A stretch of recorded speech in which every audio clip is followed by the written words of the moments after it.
living here in Texas, we've got a large portion of our coastal waters, that Gulf Coast region there, that's open up to hurricanes. And we all know as we move into the summertime, we're always looking out into the Gulf and trying to figure out if there's a possibility of these hurricanes coming in.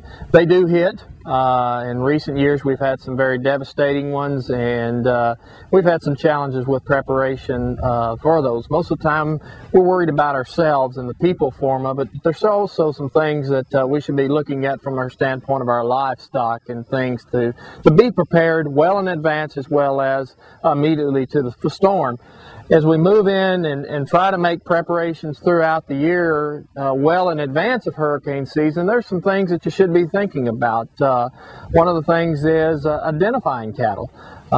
Make sure that you've got your cattle identified, because if a hurricane comes in, cattle are going to be at times get out of pastures, etc. They're roaming, and without some kind of identification on those cattle, whether it be a brand, a tattoo, or an ear tag, it's going to be tough to get those cattle back to the rightful owner. So identification is important in these cattle, as well as some things to think about is vaccination.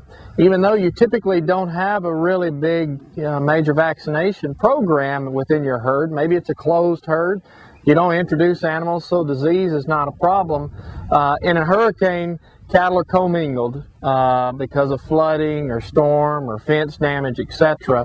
And so you can't open your herd up for disease problems. So something to think about is your vaccination program, and maybe evaluate it, especially for those producers on in that Gulf Coast, to that coastal region of the state.